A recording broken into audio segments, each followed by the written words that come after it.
we are back with Jack Sports TV. I'm Damian. That's Pat. This is Brian. Pop quiz at the end of the show. We're talking football, and the man that stirs the pot as far as the NFL or as far as attention goes, the one Terrell Owens, who a month ago was crying about nobody wants to sign me. The media is painting me as a bad guy. Now he got a second shot with the Bengals. First time the Bengals wasn't interested in him during the free agent period, but now he's there. And I got to wonder who's making the right move here. Either T.O. just taking an offer from anybody or the Bengals really trying to make lightning happen real quick this year. I see a big risk on the Bengals part. What do you guys think? Well, I like T.O., okay?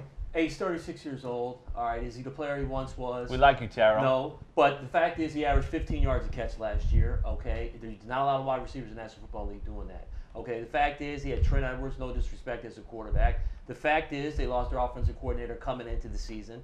Okay, so it just wasn't a good football team for Terrell Owens to be into.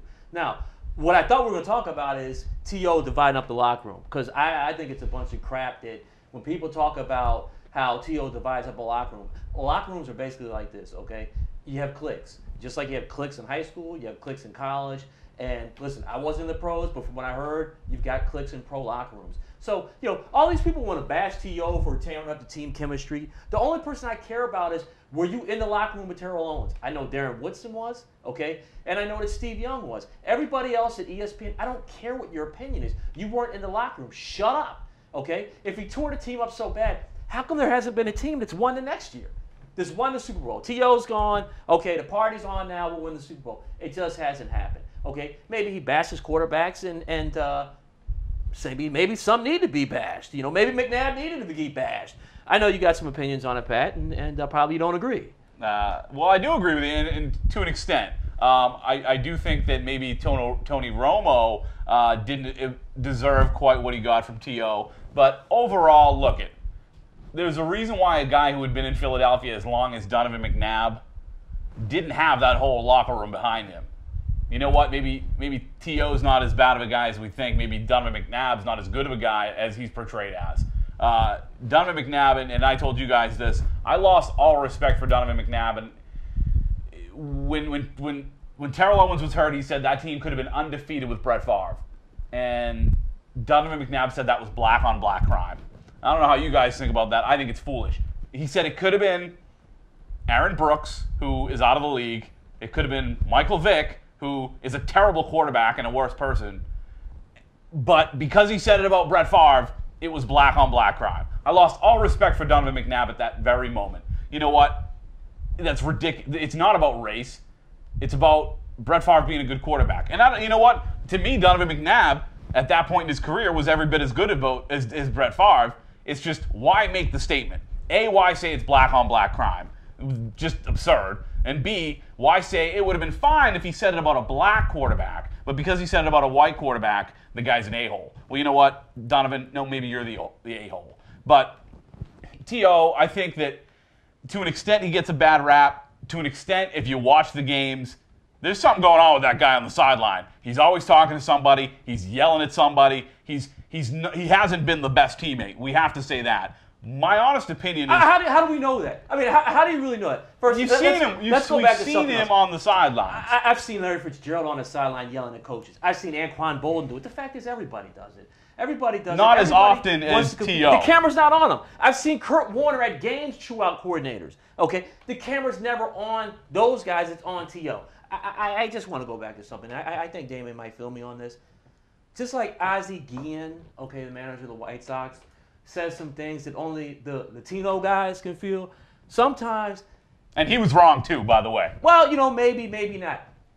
I kind of understand. I don't really see this black on black crime. A black man spoke up about another black man. You know what? That's just something that blacks just get, okay? You know what I'm saying? And that's just the bottom line to it. Just like Ozzie Guillen says something Latino guys get, okay? You know, maybe another Chinese baseball player might say something that the Chinese guys get or whatever it is. Or, you know, maybe just the white guys get or whatever it is. It is what it is. I'll tell you this. With T.O., you got a guy with a chip on his shoulder because he wasn't a first-round draft pick. He wasn't the 15th player chosen.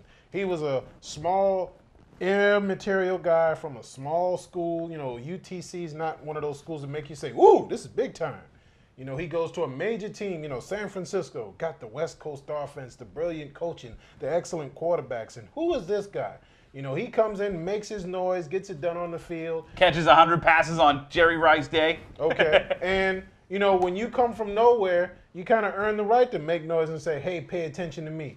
Don't pay attention to this first-round draft pick guy that washed out after 2 games. Pay attention to me. Don't pay attention to this quarterback who had to go up to Canada and get discovered. Pay attention to me.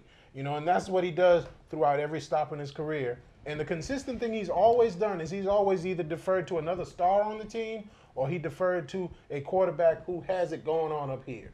And he did that with Donovan until Donovan had a few hiccups in the middle of the season, like when they got embarrassed by Pittsburgh that year that the Eagles went to the Super Bowl. From that point on, T.O. started getting in his ears like, look, you need to do this. You need to work the ball. You need to get me the ball. You need to start running more. Stuff he wasn't used to from any receiver he ever had on the team. And when we look at from the T.O. side, then yeah, T.O.'s going to cause these problems. But where I'm thinking Cincinnati might be in trouble is they're doing something they've never done before. They're going into training camp with 10 receivers. Antonio Brown, T.O., Chad, Jerome Simpson, the rookie they had last year. Caldwell. Yeah. Caldwell from Florida. Matt Jones, Quan Cosby, their special teams guy. You got more guys here. Jordan Shipley, they've drafted him. Most NFL teams don't carry more than 5 or 6 receivers, and here they got 9 in camp. Who do you drop to keep T.O. for? Especially when Cincinnati carried 6 receivers last year. Who do you drop to keep a guy that led the league in drop passes? I think T.O. does stick. There's no doubt about it. He sticks. I think T.O. definitely sticks. But you know what? When we go back to who T.O. is as a person, I look at a lot of guys and I say these guys come across as bad people. Like I told you, Alex Rodriguez, in my opinion, is a bad guy. He's not a good person, and that's from personal experience. But when I look at Terrell Owens, I honestly look at a guy, especially if you've seen the reality show, and I go, this guy actually has something wrong with him. This guy's actually bipolar. And I'm not saying one of my best friends in the world was bipolar. It's not that he's a bad guy. It's that he has some issues. And it's obvious he has trouble controlling his emotions, and we've seen it time and time again. I am glad you brought up Ozzie Guillen. I wanted to respond to that quickly because, you know, you can say that blacks understand blacks and Latinos understand Latinos. I think a lot of Latino players would agree with me when I say this. Ozzie Guillen's statement, for the most part, was moronic. I'm not going to say there's no difference between the way the Japanese player is treated and the Latino player is treated, because I don't know that for a fact. But for him to bring up the fact that there's an interpreter in the locker room for Japanese players and there was never been an interpreter in the locker room for Latino players, to me is absurd. Because here's the reason why. Anybody who's been in a baseball clubhouse can tell you that if you come to a baseball team as a Latino player, as a Spanish-speaking only player, well, you've got a whole handful of guys, probably at least 5 to 10 guys on that team who speak fluent Spanish and fluent English. So you have a system. You have people in place that can help you if you need to speak to somebody, whether it's a teammate, whether it's the media, whether it's somebody who doesn't speak Spanish. You've got somebody there that can help you do that. When a Japanese player gets when a Japanese player gets into a clubhouse, he's the only one. There's nobody there who speaks fluent Japanese who can help that player coexist and move into a locker room and talk to the media and talk to the other people on the team. Get him, Pat. That's Pat. I'm Brian. Yeah, I'm looking at you, but I know. Right.